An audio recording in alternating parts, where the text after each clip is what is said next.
এই নিন। আস্তে আস্তে আস্তে।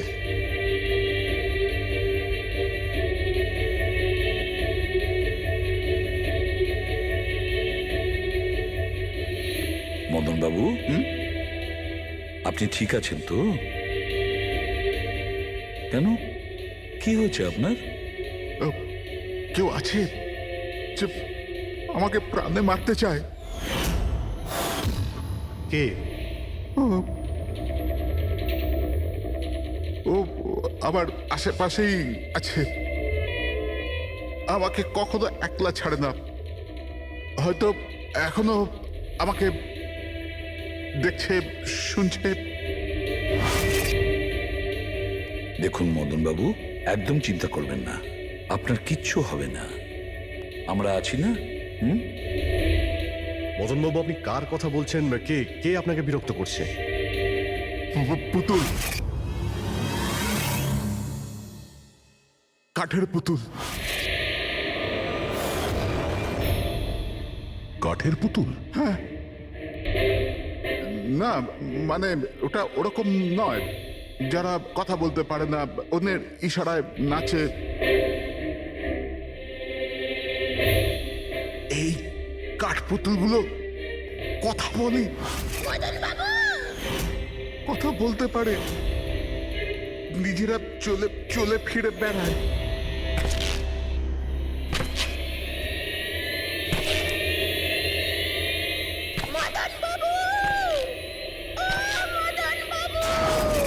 কথা বলা কাঠের পুতুল? হ্যাঁ, আমি জানতাম আপনাদের আমার কথা বিশ্বাস হবে না, কিন্তু কথাটাই এরকম যে কেউই করবে না।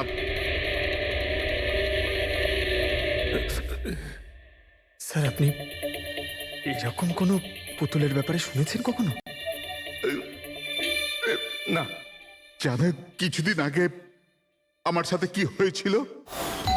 ওই দিন আমার জন্মদিন ছিল, ঘরের বেল বাজলো, তো আমি ভাবলাম যে আমার বন্ধুরা আমার সঙ্গে দেখা করতে এসেছে।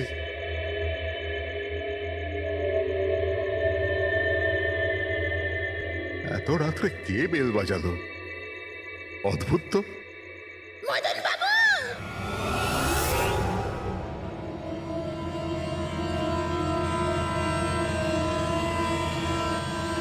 কে?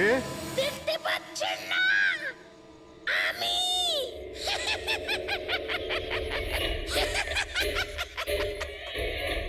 আরে আমি, এত অবাক হওয়ার প্রয়োজন নেই। জানেন কি এখানে আমি কেন এসেছি? কেন? তোমার প্রাণ নিতে। কি?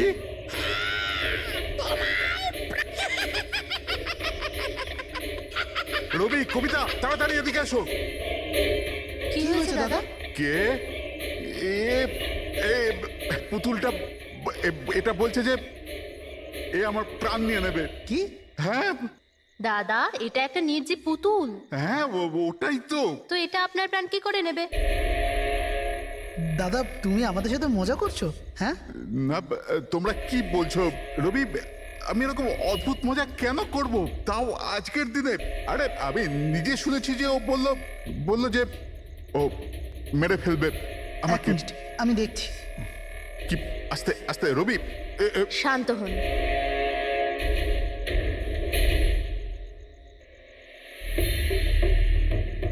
দাদা মনে হচ্ছে তোমার সাথে কেউ মজা করেছে। এই কাঠের পুতুলের মধ্যে কেউ মনে হয় স্পিকার ফিট করেছে। চেক করো, হয়তো কোনো স্পিকার আছে।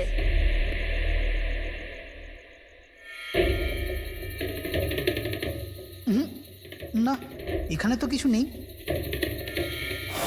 এখন কোথায় ওই পুতুলটা? কি কি করে থাকবে? আমি ওই সময় ওকে একদম ভেঙে চুরে জ্বালিয়ে দিচ্ছি, শেষ করে দিয়েছি। হুমকি দিচ্ছিল আমাকে, ওকে আমি কিভাবে এমনি ছেড়ে দিতাম? আপনি কি সত্যিই দেখেছিলেন? হ্যাঁ, আমি মদনবাবু, এটা হতে পারে যে আপনি কোনো স্বপ্ন টপ্ন দেখেছিলেন। না, আমি দেখেছিলাম ও একলা। আমি আর একবার নয়, এরকম আমার সাথে বেশ কিছুদিন পর। আমার মনে হয় মদন বাবুকে মারার সব থেকে ভালো উপায় এই যে ওনার বুকে ছুরি ঢুকিয়ে দিয়ে। এতে তো পুরো মেঝে রক্তে খারাপ হয়ে যাবে। সবচেয়ে বেস্ট উপায় হলো মদনবাবুকে বিষ দেওয়া হোক। একটা কাজ করা যাক, কেন না ওনার গলায় টিপে দেওয়া যাক। তো আপনি বলে দিন মদনবাবু, আপনি কিভাবে আপনার মৃত্যু হওয়া পছন্দ করেন? মদন বাবু, কোথায় যাচ্ছেন?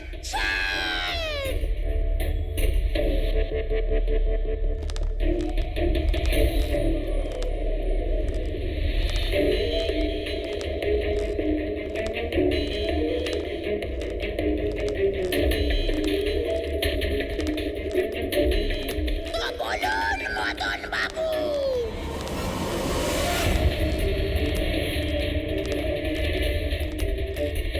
কিভাবে আপনি মরতে চান? বলুন মদন বাবু।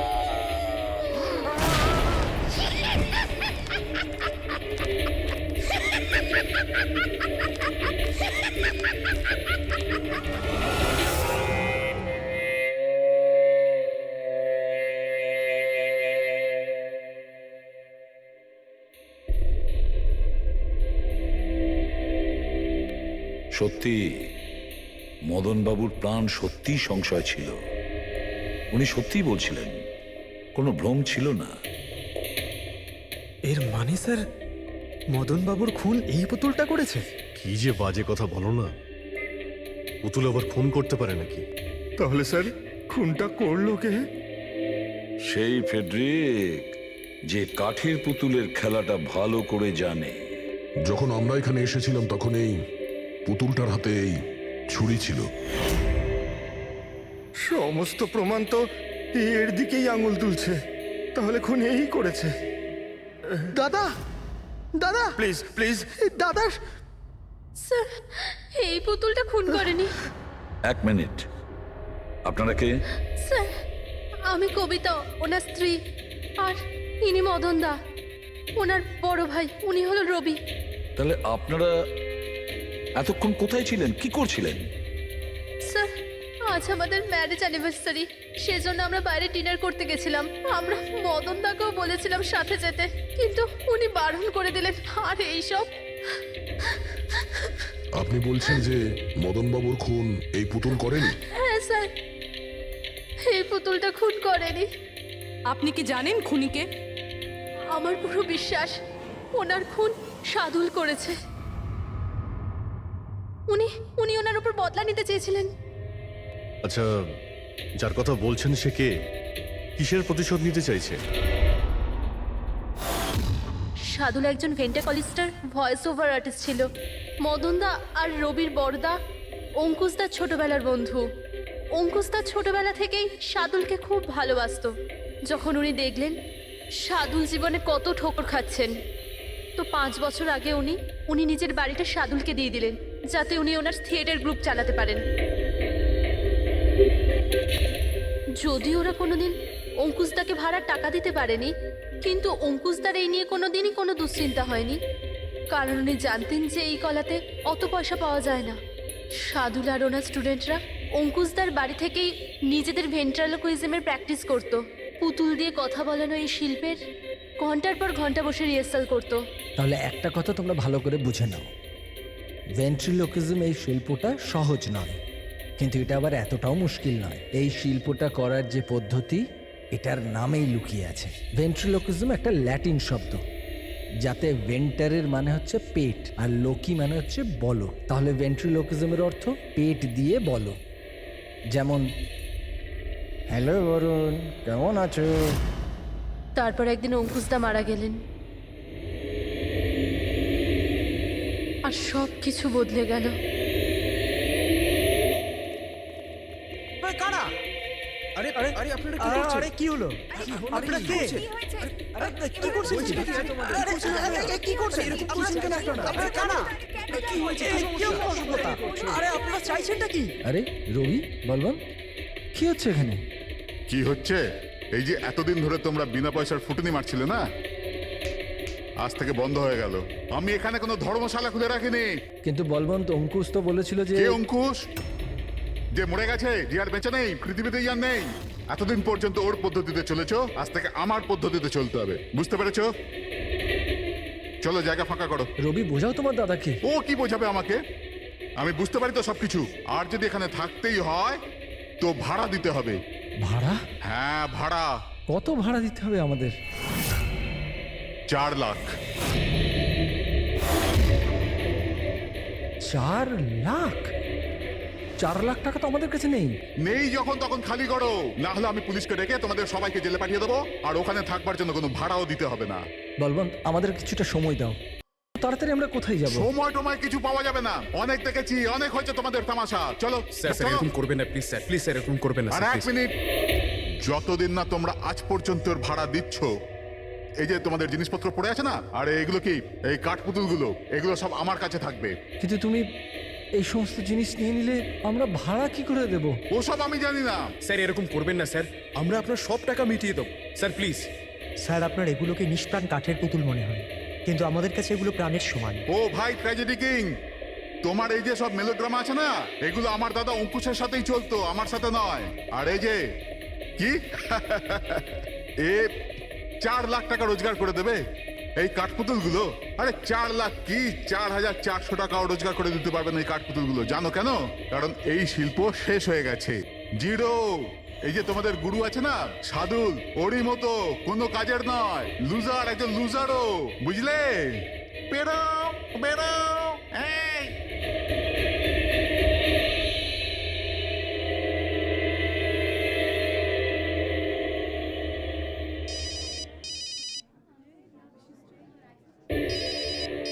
এও না। কে দাদা? আবার কে? সাদুল বারবার আমাকে এভাবে ফোন করে হুমকি দিচ্ছে। আমি দেখছি। হ্যালো আমি আসছি তোকে মারতে। এবার তোর জীবন কিছুদিনের অতিথি মাত্র। হ্যালো দাদা, আমার মনে হয় আমাদের পুলিশ স্টেশনে যাওয়া উচিত। পুলিশ ডিপার্টমেন্টে আমি একজনকে চিনি, হয়তো ও আমাদের সাহায্য করতে পারে। হ্যাঁ দাদা, আমি এটুকু বিশ্বাস করতে পারিনি যে এই সাদুল এত বড় পাগল হবে। আমাদের পুলিশের কাছে যাওয়া উচিত। কোনো লাভ নেই।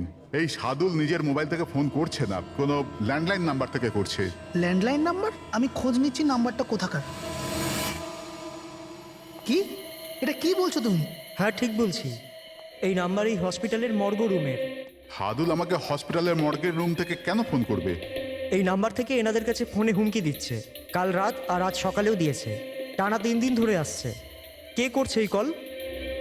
স্যার, এই ফোন দিয়ে কারোরই ফোন করবার কোনো অনুমতি নেই। আমি সারাদিন এখানেই থাকি, এই ফোন থেকে কেউ কোনো ফোন করেনি।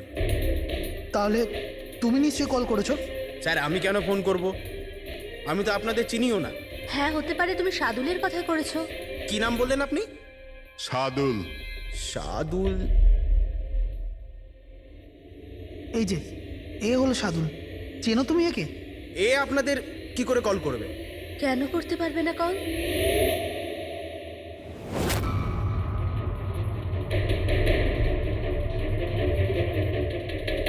এ কিভাবে হয়ে গেল? সাদুল 3 দিন আগে ইনি মারা গেছেন, তাহলে ইনি ফোন কি করে করবেন? কিন্তু এর মৃত্যু হলো কিভাবে? ইনি ড্রিঙ্ক করেছিলেন, একটা গাড়ি এনাকে উড়িয়ে দিয়ে চলে গেছে, ওখানে ওনার মৃত্যু হয়।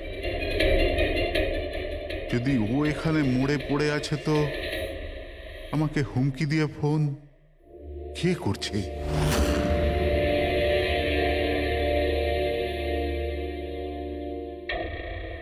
স্যার, হ্যাঁ, পুলিশের রেকর্ড অনুযায়ী তো এই সবকটা কল মর্গের ল্যান্ডলাইন থেকে এসেছিল।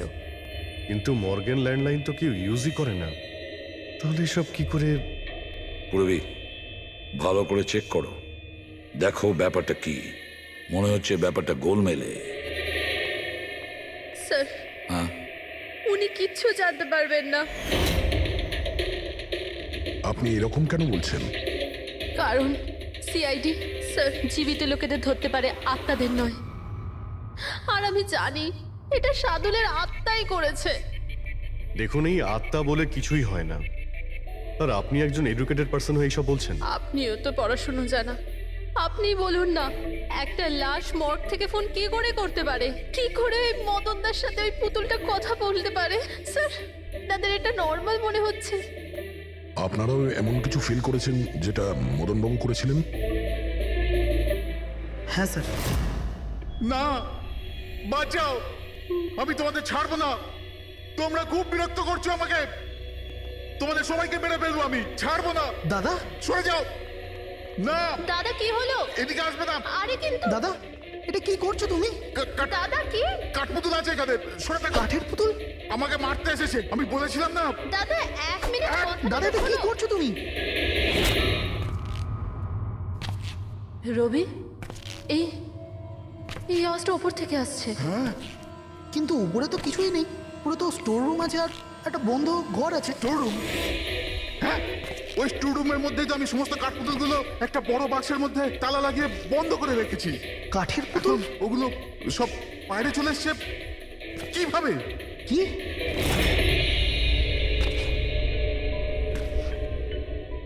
দাদা, তুমি তুমি ভয় পেও না, এসো উপরে এসো।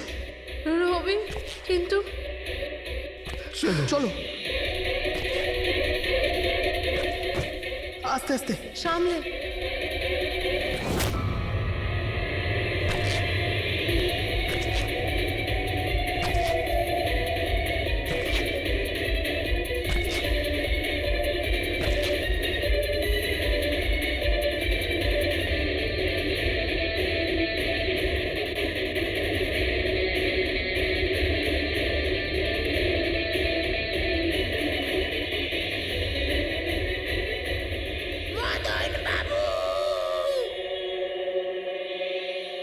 দাদা, আওয়াজ এই ঘর থেকে আসছে। হ্যাঁ, এসো।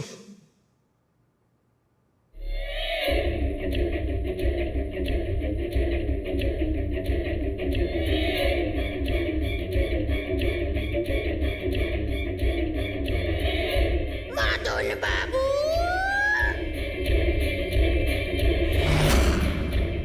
মদন বাবু, কেমন লাগলো আমার সাথে দেখা করে? ভাবলাম মারবার আগে একবার দেখা তো করে নি। আমি বলেছিলাম না, কথা বলে। স্যার, মদন দাদা সব পুতুলগুলোকে বাক্সে বন্দি করে রেখেছিল, কিন্তু কি করে জানি না এই পুতুলগুলো কোথা কোথা থেকে বেরিয়ে আসছিল। আমরা ওই বাক্সটাও দেখতে চাই, ওই রুমটাও যেখানে ওই তোমরা কাঠের পুতুলটা দেখেছিলে, সেটা কোথায়? স্যার, দুটো ঘরই উপরে স্যার। চলো দেখাও। আসুন স্যার।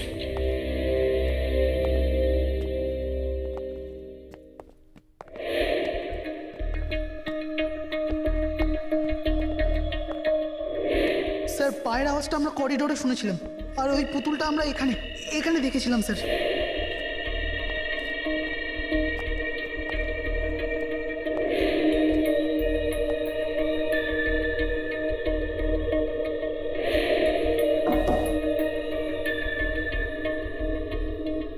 আচ্ছা, এটা বলুন যে এই রুমটা এত ফাঁকা কেন? স্যার, আমি ভেবেছিলাম কি এখানে ট্রেডমিল আর বাইসাইকেল রাখবো, একটু এক্সারসাইজ করব, কিন্তু সময় পাইনি।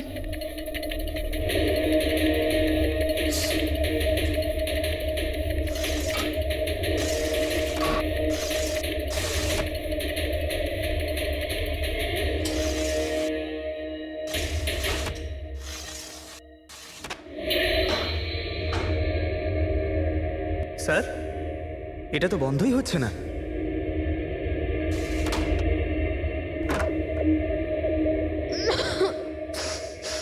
আসুন স্যার। স্যার এই ওই পেটিগুলো যেখানে পুতুলগুলো বন্ধ করা আছে।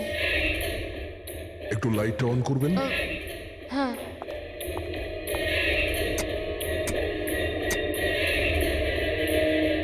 স্যার এই ঘরটা অনেক দিন ধরে বন্ধ আছে, তো মনে হয় বাল্বটা খারাপ হয়ে গেছে।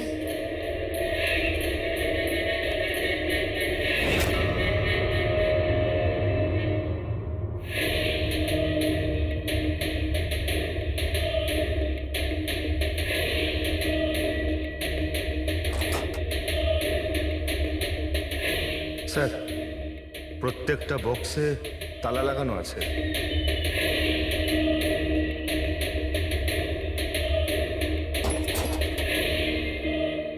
কিন্তু এই তালাটা শক্তপোক্ত নয়, যে কেউ একে খুব সহজেই খুলতে পারে।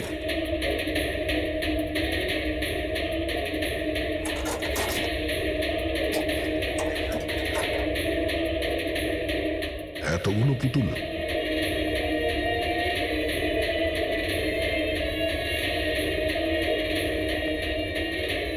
দেখি একটু এতে কোনো মেকানিজম করা নাই তো?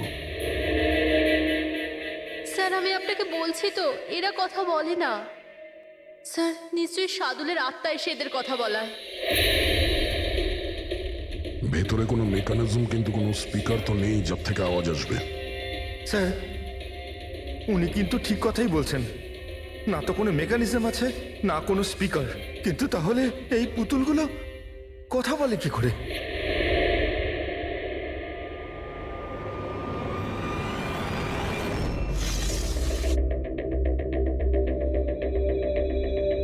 লকটা কি খারাপ? লোকটা খারাপ স্যার। এখান থেকে তো সহজেই কেউ ভিতরে ঢুকতে পারে। সিঁড়িও রয়েছে আর পাইপও রয়েছে, যে কেউ সহজেই ঢুকতে পারে। আর যে সহজে এই রুমে ঢুকতে পারে সে বাক্সতে বন্ধ থাকা কাঠের পুতুলগুলোকে উঠিয়ে বাইরে যে কোনো জায়গায় রাখতে পারে, যেভাবে এখানে রাখা ছিল তোমাদের ভয় দেখানোর জন্য। স্যার মানে মানে এটা কোনো আত্মা নয়। আরে ওই আত্মার কথা ছাড়ো তো, আত্মা হয়ই না। এটা সেই হতে পারে এই বাড়ির প্রত্যেকটা কোণা সে চেনে, প্রত্যেকটা কোণা। আর তাছাড়াও কাঠের পুতুলের ব্যাপারেও খুব ভালো মতো জানে।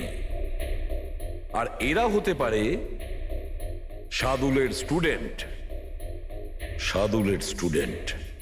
খোঁজ নিয়ে দেখতে হবে যে সাদুলের স্টুডেন্টস এই মুহূর্তে কোথায় আছে আর কি করছে। হাই, আমার নাম হলো ফ্রিডা। আমার নাম দীপেশ। আমার নাম হলো তরুণ। আর আমার নাম লোচন।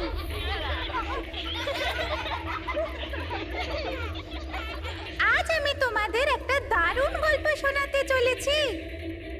না, সবসময় কেন তুমি শোনাবে গল্প?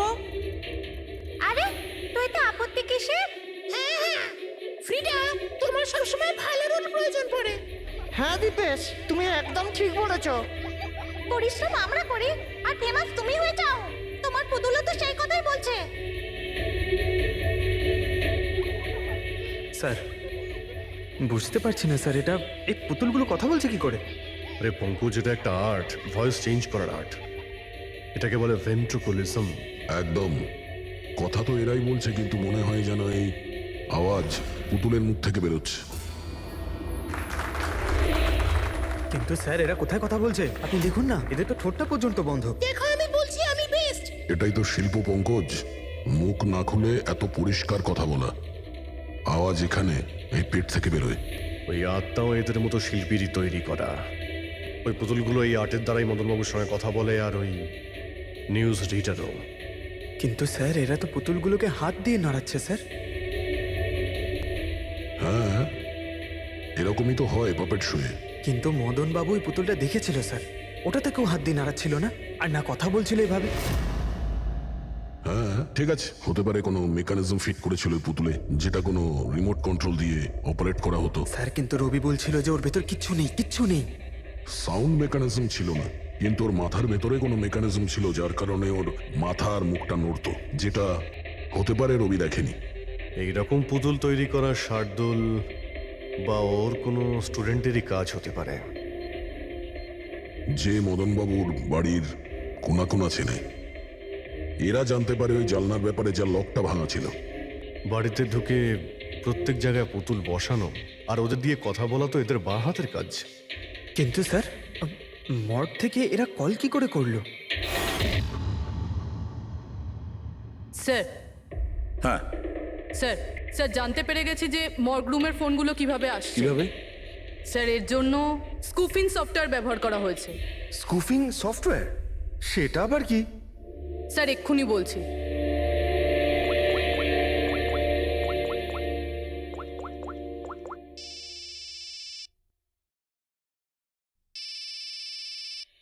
কি যন্ত্রণা! আমার ওয়াইফকে এখনই ফোন করতে হলো।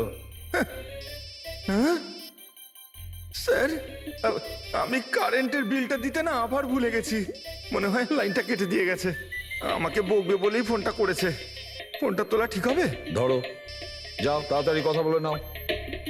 হ্যালো, হ্যাঁ, আমি বাড়ি ফেরার সময় কারেন্টের বিলটা দিয়ে বাড়ি যাবো। রেডি স্যার, এইবার কারেন্ট কেটেই যাবে। আরে পুরবি, তুমি ফোন করেছিলে? কিন্তু এটা তো আমার ওয়াইফের ফোন নাম্বার। পুরবি, এটা করলে কি করে? স্যার, এটাই তো এই সফটওয়্যারের বিশেষত্ব। ফোন যেখান থেকেই করো, নাম্বার সেটাই দেখাবে যেটা আপনি চাইবেন। কিন্তু পুরবি, তুমি এই সফটওয়্যারটা পেলে কোথা থেকে? স্যার, সাইবার ইউনিট থেকে নিয়েছি। আর স্যার, এর সাহায্যে শুধু নাম্বারই নয়, বরং কোনো মানুষ তার লোকেশন পর্যন্ত ভুল বলতে পারে। ওরে বাবা রে! স্যার, ভীষণ বিপজ্জনক সফটওয়্যার কিন্তু। খুনি মর্গের নাম্বার এই জন্যই ব্যবহার করেছে যাতে আমরা ভাবি এই পুরো ব্যাপারটা সাদুলের আত্মা করেছে। বাচ্চারা, তোমাদের সঙ্গে দেখা করে খুব ভালো লাগলো। পরের বার আবার দেখা হবে। বাই। সাবধানে যাও তোমরা। Bye bye bye bye. Bye. হ্যাঁ বলুন, কিভাবে আমি আপনাদের সাহায্য করতে পারি?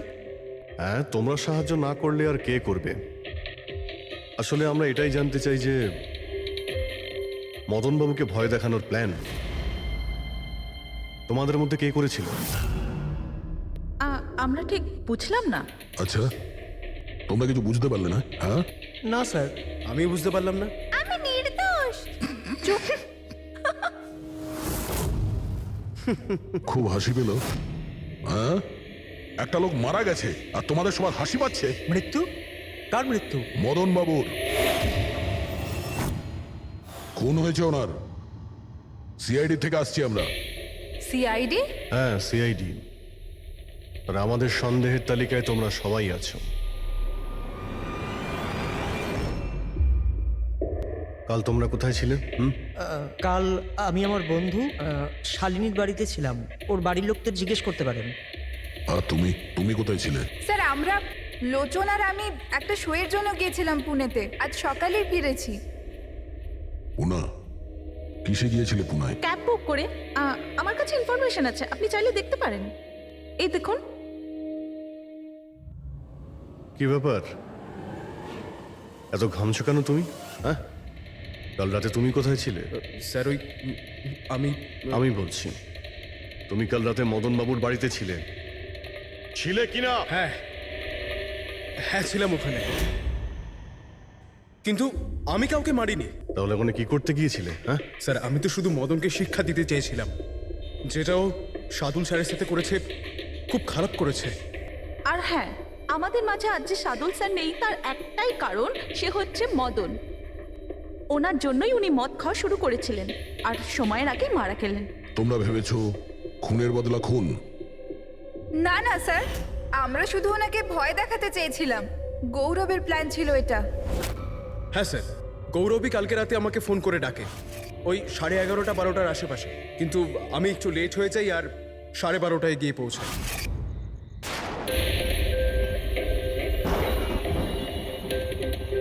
আজ তো এমনিতেই অনেক লেট হয়ে গেছি, মেরেই ফেলবে গৌরব আমাকে। চলে গেছে হয়তো ভিতরে, এবার ওকে ইশারা কি করে করবো?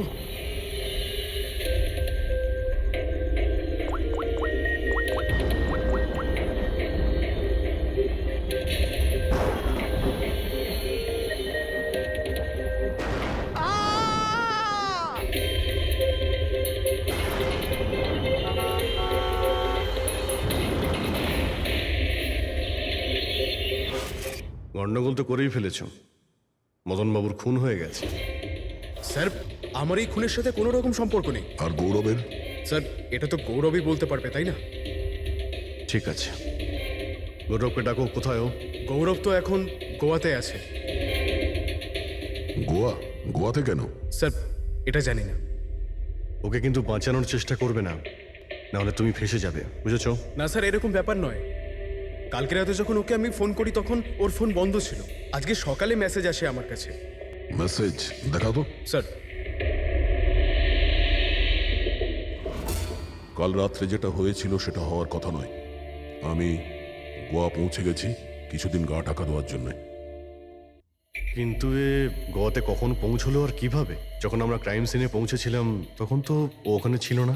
হ্যাঁ, যদি আমরা এটাও ভেবে নিই যে যখন আমরা ওখানে পৌঁছলাম তার ঠিক আগে ও ওখান থেকে বেরিয়ে গেছে, তাহলে ও গোয়া কি করে পৌঁছবে? খুন হয়েছিল রাত 1টার সময়, আর তারপরে আমরা ওখানে পৌঁছেছি। ফ্লাইট নেই গোয়া যাওয়ার জন্য। স্যার, হতে পারে ফ্লাইটে না গিয়ে বাসে বা গাড়ি করে গেছে হয়তো। না পঙ্কজ, ড্রাইভ করে গোয়া পৌঁছতে মিনিমাম 12 ঘন্টা লাগে, আর এই মেসেজটা এসছে সকাল 9টার সময়। মানে গোয়া পৌঁছানোর আগেই ও মেসেজ করে দিয়েছে যে ও গোয়া পৌঁছে গেছে। পঙ্কজ, খোঁজ নিয়ে দেখো যে গৌরবের ফোনের লাস্ট লোকেশন কোথায় দেখাচ্ছেন। তুমি গৌরবের নাম্বারটা দাও। আচ্ছা, ঠিক আছে, থ্যাংক ইউ। স্যার, স্যার গৌরবের শেষ লোকেশন ছিল ওই মদনবাবুর বাড়ি, আর কাল রাত 11:30টার সময় ওর মোবাইল বন্ধ হয়েছে। 11:30? Hello, thank you. Sir, Gaurav নামের কোনো ব্যক্তি গোয়ার কোনো ফ্লাইটেই ছিল না, না আজকে সকালে না কাল রাতে। আর তাছাড়া স্যার, একে কোনো এয়ারপোর্টে সিসিটিভি ফুটেজেই দেখা যায়নি। মানে আমাদের সন্দেহ একদম ঠিক, গৌরব এখানেই আছে। তাহলে ও বা অন্য কেউ ওর ফোন থেকে এই মেসেজটা পাঠিয়েছে যে ও গোয়া চলে গেছে। কিন্তু স্যার, কেউ এরকমটা করবে কেন? সেটা তো আমি জানি না ফ্রেডি, কিন্তু একটা কথা আমি বুঝতে পারছি না, গৌরব তো চাইলে যে কোনো সময় মদনবাবুকে মারতে পারতো। এসব নাটক করার কি প্রয়োজন ছিল? আর ওরা 4 জনেই কাঠপুতুলের খেলাটাই বা কেন খেলছিল? আর ও যদি মদনবাবুকে মেরেই থাকে তাহলে ওর 4 জন বন্ধুকে কেনই বা বললো না? সন্দেহটা আমার এইখানে। এর একটাই কারণ বস, হতে পারে গৌরবকে তাড়াহুড়োতে মদনবাবুকে মারতে হচ্ছে যখন ও ধরা পড়ে যায়, আর না হলে খুনি গৌরব না অন্য কেউ। স্যার, খুনি যদি অন্য কেউ হবে তাহলে এই গৌরব কোথায়? হতে পারে খুনি গৌরবকে মেরে গায়েব করে দিয়েছে, আর আমাদের সামনে এমন প্রমাণ ফেলে দিয়েছে যে আমাদের মনে হয় যে ও পালিয়ে বেড়াচ্ছে, গোয়াতে আছে ও। এই লোকটা ভাঙা রয়েছে। এই জানলা দিয়ে গৌরব আর ওর বন্ধুরা ভিতরে আসতো আর মদনবাবুকে ভয় দেখাতো। আর এই গৌরব কাল রাতে এখানে এসেছিল, তারপর থেকেই গায়েব হয়ে গেছে। তাহলে হতে পারে ওর সঙ্গে যা হয়েছে এখানেই হয়েছে। কিন্তু ওর সাথে যদি এখানে কিছু হয়ে থাকে তাহলে কিছু না কিছু তো ট্রেসেস পাওয়া উচিত। তাহলে একবার টেস্ট করে দেখা যাক। রবি, স্যার,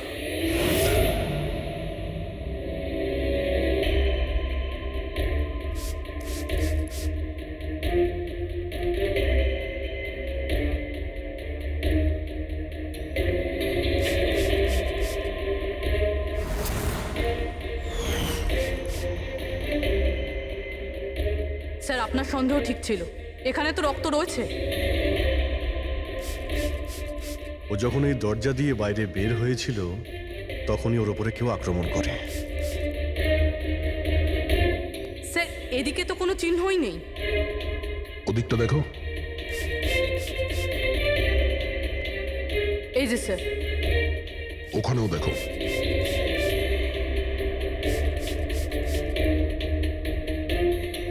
ও, তার মানে হামলা করার পর গৌরবকে টেনে হিচড়ে স্টোর রুমের কাছে নিয়ে আসা হয়েছে।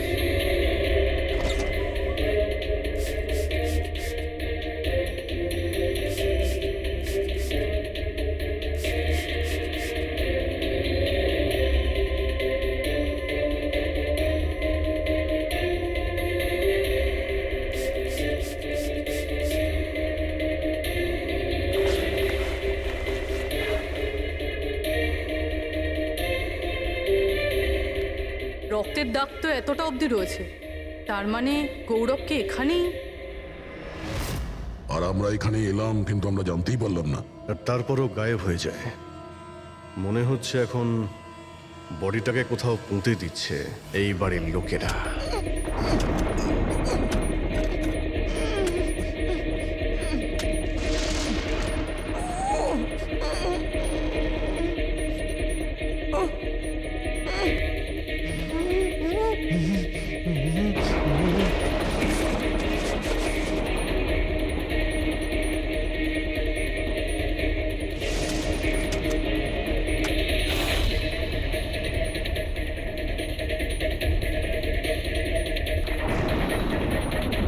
সিআইডি?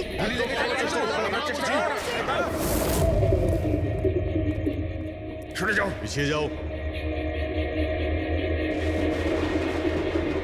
স্যার, হ্যাঁ, জীবিত আছে। তাড়াতাড়ি হসপিটালে নিয়ে যাও।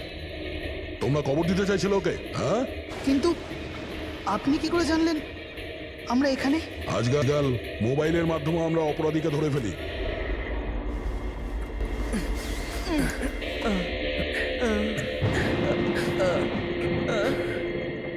চলো তাড়াতাড়ি নিয়ে যাও ওকে। চলে এসো।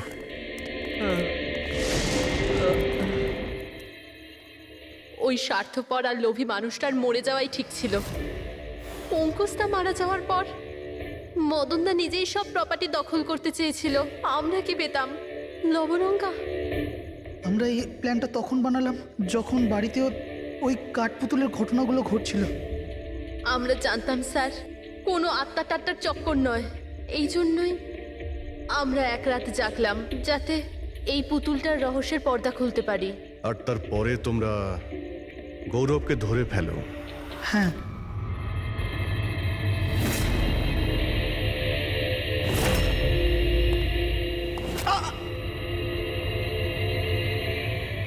গৌরবের থেকে সব সত্যিটা জানার পর আমরা ভাবলাম যে ওর ওই কাঠপুতুলের খেলার সুযোগ নিয়ে আমরা আমরা মদন দাদাকে মারতে পারি। আর সেই কারণে গৌরবের ওপর হামলা করে ওকে বাক্সে ঢুকিয়ে দিয়েছো, আর তারপর মদনবাবুকে খুন করে আমাদের বোকা বানাতে চেষ্টা করেছো। আর এটা দেখাতে চেয়েছিলে যে খুন পুতুল করেছে। হ্যাঁ, আমরা জানতাম যে সিআইডি কখনোই আত্মাদের গল্প আর পুতুলদের খেলার উপর বিশ্বাস করবে না। আর আপনারা সোজা সন্দেহ করবেন সাধুলের স্টুডেন্টদের, বিশেষ করে গৌরবের ওপর। আর আমাদের মিসলিড করার জন্য গোয়ার ওই মেসেজ পাঠিয়ে দিলে। হ্যাঁ, আমরা ভেবেছিলাম যে আপনারা সারা জীবন ধরে গৌরবকে এখানে ওখানে খুঁজতে থাকবেন আর আমরা ওকে মেরে এখানে পুঁতে দেবো। টাকার জন্য তোমরা নিজের দাদাকে মেরে ফেলেছো। কি করবে এই টাকা নিয়ে? আর না এখন এই টাকা তোমাদের জেলে যাওয়ার থেকে বাঁচাতে পারবে, আর না ফাঁসির দড়ি থেকে।